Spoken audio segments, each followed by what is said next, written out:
Hey guys, so I wanted to do a quick little video about how I made my second novel, Broken Vows, and a couple of different things that I did differently or things that I learned from doing my first novel, Daylight in the Dark, and kind of how I got on Kindle and so on and so forth. So, similar to my first book, I wrote on my notes app a little kind of like outline idea, or if I came up with like an idea for like a scene, I would kind of shoehorn it into the outline wherever it was in the app. I also had a lot of different pictures that I had kind of come up with when it came to character design or like a scene that I thought would play out in the story. I would kind of put that where like the little paragraph or blurb was, kind of creating an outline of sorts in my notes app on how I thought the story would flow. And it acted as, like I said, an outline, or like a step-by-step when it came to sitting down and writing. And I wanted to make sure that was really fleshed out with like little quotes and things that I would come up with, whether I was like reading somewhere or like watching a movie or something, and anything and at all that I thought that or would sound good in the book, I would find where it was in the story, and then I would type a little something like this, or it's going to sound something like that, or it's going to look something like that, or they're going to say something along these lines. And I would even have a couple of different ideas in case I wasn't too keen on or wasn't too set on anything in particular that was said, or how something looked. So when I eventually got that all kind of fleshed out a little bit, I just sat down and I started writing. Now for me, what also helps with the writing process, besides getting like a picture board of sorts of like what different areas look like and what characters look like, I also really work well off of music. And so I like creating a soundtrack or a playlist of sorts for my books. So that way I can get a feel on what a scene is supposed to feel like, whether it's supposed to be sad or scary or intense or whatever it is. And so as I'm creating that outline, I would kind of go on Spotify and be like, okay, what's like a really good, like intense, like emotional song about like trying to be brave, or what's a really good song about being like frustrated about being put in your place, or like what's a good love story where you kind of love them but you aren't sure about staying with them, or whatever. I would find like a bunch of different songs and kind of place them as like soundtrack pieces for the book. So when I'm sitting down and following my outline and I'm looking at the pictures, I can also listen to the song and kind of play it out like a movie in my head on how the scene is going to play out, which really helped me almost memorize it. So I could sit and I could listen to the entire playlist, like in the car, for example, and I could tell you this is going to happen in the book, and then this is going to how they're going to react, and then they're going to say something along these lines. And that really helped me not only memorize how the story was going to flow and feel, but again, ingrain those pictures in my head, because I would listen to the songs over and over again as I'm thinking of how the scene is going to play out and kind of play out in my head different ways that it would be played out. But that was kind of how I stabilized a storyline to go through. Now, just with most writers, I think as you're following that outline, things change, things deviate, and but I would always try to stick with the same story. Now, for Broken Vows, I knew that I wanted to do more of a challenge. So Daylight in the Dark was very much based off of a dream. Straight up, kid you not, a dream that I had. Woke up, wrote down the idea, and then started my day and just kind of started playing off of that idea from my dream. This one was, I want to write several tropes that I just don't like to read normally. I personally don't really like the enemies to lovers tropes. Maybe I hate to love it, or I love to hate it, however you want to say that. But I don't like enemies to lovers. I really don't like enemies to lovers. I don't like I'm attracted to you, but I hate you, so I'm not going to pursue this, even though I really like you. AKA season 2 of Bridgerton. So far, my least favorite story. I also don't like it when the lead male love interest is like this pompous, I'm better than you, like very almost materialistic type of guy. hate it because I'm like, what do you see in him? Why are you choosing to be with them, you know? And so with that came Broken Vows. I also really liked the idea of writing something. I don't know where I got the idea to base Bridget, the main character in my story, off of Merida. Merida is a princess that I feel like is just kind of like an unsung hero. She's not one of the more popular Disney princesses. And I just wish that we did more with her because she has so much spunk and there's so much more you can add to her character. And so I liked the idea of kind of having like almost a Merida meets Jasmine from Aladdin in a way, and kind of fusing them together, especially Jasmine from the live action, where she's very educated, very smart, not that Merida isn't, but like they're both betrothed to someone who they feel like they don't need to be betrothed to, they could just lead on their own, and kind of taking that concept and applying it to the, you know, morally gray, in a way, MC that most people love in an Enemies to Lovers. With that, I also, because I didn't really do a lot of world building in the first one, it's very much centered in one location with a couple of highlights from other locations in this fantasy world. But Broken Vows, I really wanted to play off of that. And I wanted to play off of that for a lot of different reasons, because if I do intend on making this a full-on series, I have all these different countries and places and things that I can kind of build off of. So I really wanted it to kind of lay out the foundation for any potential stories within this book. Now, I wanted to preference as well, this is not a direct sequel to Daylight in the Dark. Daylight in the Dark is about a completely different couple that is not the main characters in this. And the reason I did that is because one of my favorite authors, her name is Abby Jimenez, I believe is her last name. I should know how to say it properly because I am Hispanic myself. But all of her series, is the way that she does it is not only do they end in happily ever after, which all of my stories will, but they're also kind of single stories that connect in a way. So each of her stories are about a separate couple, but they're either like friends of each other or they're related in some way. And I love that idea because then you can bring those characters back into the story and see kind of how they're doing, but at the same time, you don't have to continue their story and kind of make it drag on. And I kind of honestly wish more stories did that, especially romance stories, because you want to know how they get together, know how things happen, and see how they're doing afterwards, but you don't want to see them continuing to go through turmoil, you know, and these, I don't like to do that, because one of my things is I want to write books for people like me who want to read stories like I do. So that said, I wanted to write all these different tropes and things, like huge world building and like long journeys of stories that I don't typically like to read. And that is where the challenge lied. I really struggled writing this because I wanted it to come across well and written passionately, like I really genuinely cared about the characters, which I do care about the characters. But with it being tropes that I don't particularly like, I wanted to spin it in a way that I did like it. But I love Quentin and Elena in Daylight in the Dark, but these two have such, and I love their love story, but these two have such a special place in my heart just because of all the stuff that they go through in it. Yeah, but anyway, let's continue on to kind of my writing process. So something different that I did with this one that I did not do with this one is when I was writing Daylight in the Dark, I wrote it in sections. So Daylight in the Dark is kind of divided into 3 sections.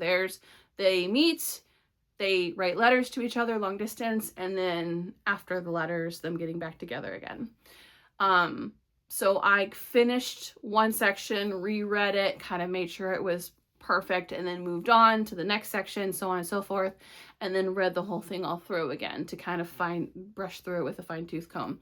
I did not do this one that way. I would read a little bit of the last chapter to kind of flow into the next one. Anytime I sat down to write, I would read a little bit of how the last chapter ended, moving on into the next chapter, and so on and so forth, just to kind of get into the world and see where I am in the story But I did that all the way through, and then I just read through it again.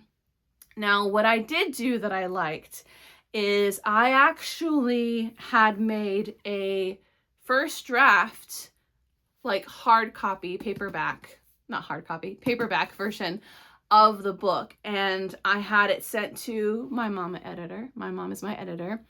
And she read through it, wrote down notes and things in the pages, and then had it sent back to me. Now, the reason I did that is because the way that I write my stories is I write them in iPages, just basic. And then publishing, I use Kindle Direct Publishing, which works with Amazon. And they have a program, can't remember what it's called off the top of my head. I think it's just Kindle Direct Publishing, but there is a program that you can download from the website. And that helps structure your book basically in a way, from pages to fonts to if you're going to put like letterheads in it. I did do a map for this one. There is a map in this story. See if I can find it. There it is. There is a little map, and there is some space there for me to write to write in more worlds and more cities and such. And then so you basically package it all up in this program, and then you save it as a specific file to be uploaded to the Kindle Direct Publishing website, in which it's really interesting how they do it with Kindle versus paperback. Paperback, it's almost like they just look at it as like a PDF file basically, versus the ebook, the Kindle book, they will literally spell check it and everything, which was fascinating to me because you can read through a book a million times and still miss a ton of spelling errors. So but I'm getting ahead of myself. So I basically packaged it up to be made into a paperback. And then I ordered what is called an author's copy or a sample copy to be sent to, and you can send that to whoever.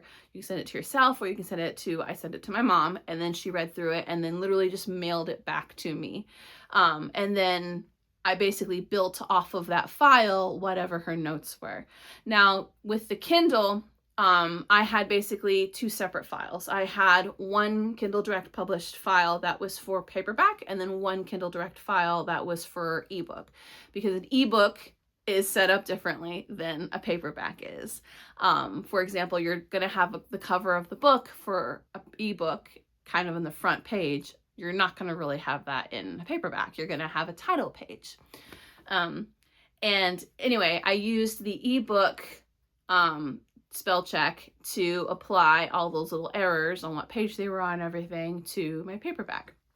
Because unfortunately, as of right now, the Kindle Direct Publishing software does not have grammar, which was really frustrating because as I was going through it, like right before pre-order, I kind of sat down and I read it over again with my bestie because she was in town.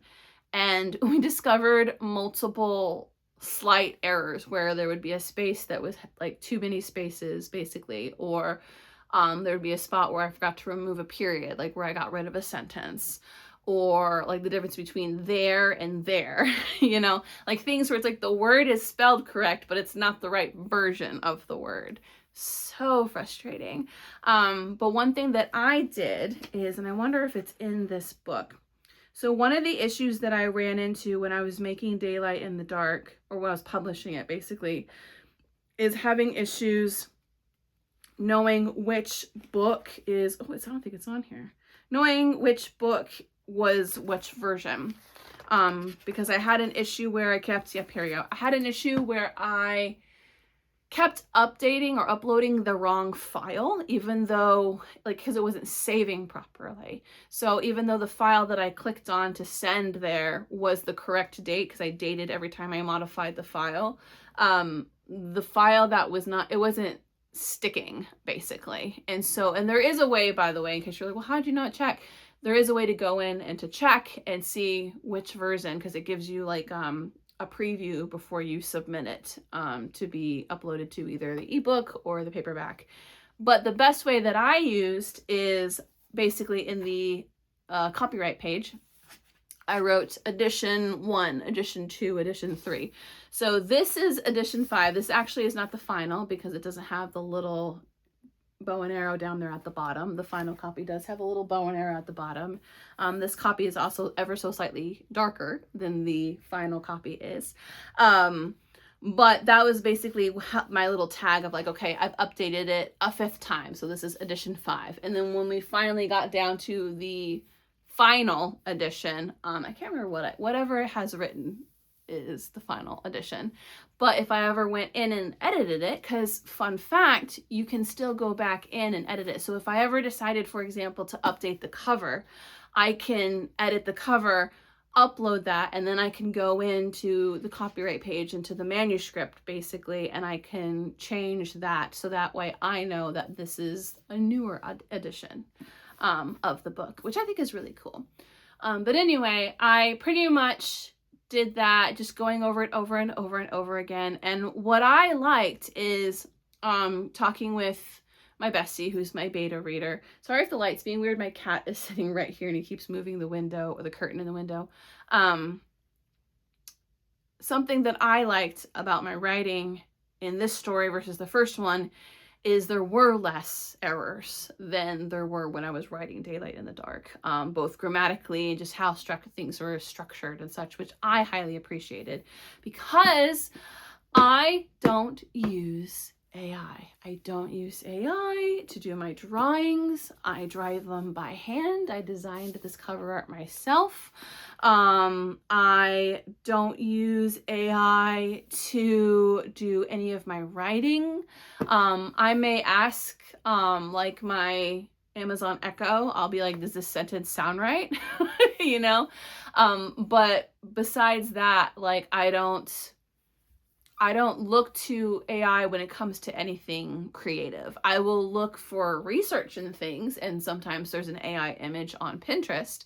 But besides the idea of like, okay, this person is a redhead in a green dress, I try to stay away from AI as much as I possibly can, because, you know, not only with the controversy of AI, but I believe that AI has its place as a learning tool, but it is not a crutch. And that is all I'm going to say about that. But anyway, this story was very, very different in the way I really wanted my characters to kind of go through it versus Daylight in the Dark. The characters had kind of gone through it already. At least one of the main characters had been or was currently going through it in a way. And so versus this one, like, their problems just continued to get bigger and bigger and bigger. And I really wanted there to be some sort of a twist in the end for this one, because Daylight in the Dark is kind of sort of like a murder mystery in a way. It's kind of like a whodunit. You kind of know who did it, but you don't have confirmation as to how or how they go about it in a way. Versus this one, I really wanted there to be some sort of fun twist at the end, as to like miscommunication and what's going on with the issues that are in their story. There is also one of the tropes I forgot to mention. There is a little bit of a love triangle in there. I also hate love triangles. I hate them so much. I think they're so stupid. It's like, pick one. But what's funny is, and something that I'm really proud of, the entire time you're on the side of one character in the beginning. You're all for this one character. You think they're in the right. You're like, you know, their champion. And as the story goes on and the character arcs start to change, you kind of start fading and getting more into the other character, which is also kind of when the love triangle really kicks in. And that's what I like about it, because it kind of makes you think. You know, it makes you think, like, do I really like this character anymore? I don't know if I like this character anymore. And kind of wanting the best for them. Sorry, my cat's taking a nap. He looks really cute. But anyway, I just wanted to get on here and share that.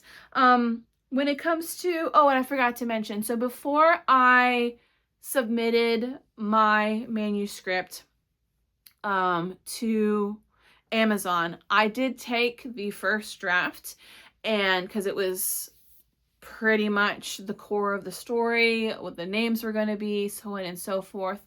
I submitted that to the copyright office to make sure that it was copyrighted before giving it or putting it into anything in any sort of system. So that way I have the copyright for my stories, for both of my stories. I did that for. That was $45, and I put in the cover art as well with that, because I was already starting to develop cover art for Broken Vows. I just needed to add a couple of little things to it. So that was $45. When it comes to Kindle direct publishing, it costs you nothing to publish the book, but they basically take royalties out of your total for each copy sold. So, for example, if you sell an ebook, they're going to take less royalties out than if you sell a paperback. That's why my books are so expensive. I would like to sell them for like $10 each. But because Amazon takes, it's at least 50%, if not more, of the royalties. Like I would, if I sold them for $10, I think I would get maybe $2 to $3 a copy, which isn't a lot in the grand scheme of things. I will most likely be lowering the prices of my books as time goes on, by the way, which, speaking of, I had some people asking me why my books are no longer on Kindle Unlimited. So I used to use Kindle Unlimited when I was writing Daylight in the Dark. I was very much an avid fan of Kindle Unlimited. Through writing Kindle in the Dark, or Kindle in the Dark, Daylight in the Dark, I discovered that I did not like Kindle Unlimited because I immediately put Daylight in the Dark on Kindle Unlimited, which is really easy because it's under marketing, I believe. You basically submit it to be applied, and then it's on Kindle Unlimited for 3 months, and then you can submit it again if you wanted to. Now, fun fact about Kindle Unlimited, the authors only get paid for every individual page that is read. So, for example, I like to read on my Kindle, read on paperback, listen to the audiobook, and kind of rotate depending on what I'm doing. And so I don't read the entire book on my Kindle. So if someone only reads the first couple of pages on Kindle and then they read the rest on paperback, or maybe read 1 or 2 pages throughout the ending, I'm not going to get paid very much. So versus if you bought the entire ebook, I would get paid more than if you read the whole ebook on Kindle Unlimited. And that's even if you read every single page on Kindle Unlimited, I would still get paid more if you just bought the book as an ebook, which on the one hand kind of stinks, but at the same time, a lot of people use Kindle Unlimited, and a lot of people are more willing to read a book they've already paid for than go and buy a book that they've never read before. And I mean, that's something that I did when I had Kindle Unlimited. And so Kindle Unlimited is great for exposure, but not necessarily for making a profit, which, because I'm trying to break even with both of these books, as of right now, it's going to stay off Kindle Unlimited. I also stopped using Kindle Unlimited as well, because I'd rather just go and buy their book, and if I love it, great, I keep it. If I don't like it, then I can give it to somebody else as a little gift, you know? But anyway, so that doesn't cost me anything. Funny enough, if I bought the books, if I bought the physical copies, paperbacks of the books, and I ordered what's called author copies, I don't know the reasoning for this, but if I bought, let's say if I purchased 10 author copies to like sell on my own to people, I would be able to make more money off of that than Amazon selling my book on like Amazon Prime. Basically, they would make more because they're using, or my customers are then using their website versus me marketing my book and just selling it straight off like that. Which is something I've seriously thought about. I've thought about maybe doing, there's a couple of like small markets that kind of pop up close by to me, and I've thought about maybe setting up a booth one day with my books and then trying to sell my copies that way. We'll see. Maybe I'll do that later in the future.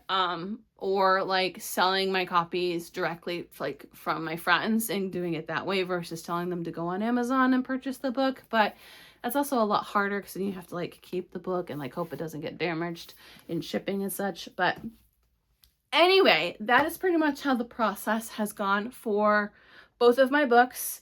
I can proudly say as of yesterday, I have actually started writing my next book. I actually, fun fact, have 3 different stories that I'm kind of creating outlines for because, fun fact, when I was finishing up Daylight in the Dark, when I was going through the editing process and like creating the book art cover, I was starting on my outline for Broken Vows. That's just how my brain works. I can never work on just one project. I'm the same way when it comes to reading. I have to be reading more than one book at the same time because the ADD of it all.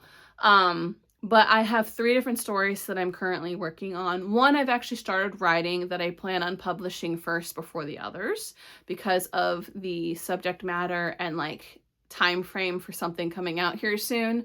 I also just wanted to do something different from fantasy. It is a modern romance. I don't want to go into more because I don't want someone to steal my idea because I love the idea that I've created, but it is going to be more of a modern romance with a little bit of magic involved. And that's all I'll say about that. But the other 2 stories are going to be played off in this world. One of them is going to be the more or less direct sequel to this. Basically, it's going to be about their daughter, or Bridget's daughter, I should say. It's going to be about Bridget's daughter at the end of this. And then the next story is going to be about Bridget's sister. So, and that's all I'm going to say about that. The one about Bridget's daughter is going to be a true YA novel in the sense of it's not going to have any spice. It's going to be very clean cut, very fairy tale-esque, but still, I think, a lot of fun. And I plan on having it being a little shorter too. So it's, again, easier to read. When I was growing up as a teenager, I didn't like reading long stories. So we're going to stick with that same. It's going to be a matter of like me writing a fantasy for younger Danny, who was reading in like high school, for example. But the one about Bridget's sister, I'm really stoked about. It's going to be inspired by my husband's and my story, which I'm very excited to write that one. I'm hoping to have that one coincide with our 10-year wedding anniversary. We'll see how quickly that is. But that story as well has been really fun to think of, to take all the elements and things of how I, met my husband and how that relationship worked out to applying it to a fantasy world. Because our story was kind of fantasy-esque. But anyway, thank you guys so much for watching. Thank you for sticking around. I'm going to add on this one little last blurb. I'm very close to making YouTube partner. I need 200 more subscribers, which sounds like a lot, but because I've had so many views on a lot of my videos, I'm actually close to making, there's different tiers to YouTube partner, but one of the tiers I'm closer to making. So basically if I get full YouTube partner, I would be able to monetize my videos and get money for every view off of my video. I need 200 subscribers for that one. But the other one that I'm actually close to getting is a YouTube shop, so I could sell my books through YouTube. And at the same time, I also can have memberships, and then also the ability for people to do super chats, where basically people can like pay me and such, like send like a donation basically. So I've actually been coming up with a couple of different ideas for memberships. I would keep it very cheap, because this is such like a side project. The reason why I want my prices to be better or higher for this one is because I've put a heck of a lot of work into my books. Not that I haven't put a lot of work in my YouTube channel, but my YouTube channel is all very much like the title of my channel, The Danny Diaries. It's a diary of my life and the things that happened to me and the things that I was interested in, which if I don't ever get money for those videos and things, that's fine, because it's for the memories, so I can go back and I can watch them. But it'd be awesome to have some sort of memberships, or even just be able to sell my books on the YouTube store, and get a little more profit for, again, the hobbies and passions and things that I have. But anyway, thank you so much for watching. There is a thunderstorm rolling in. I don't know if you can hear that. And yeah, I'll see you guys in the next one. Thanks for watching. Bye-bye.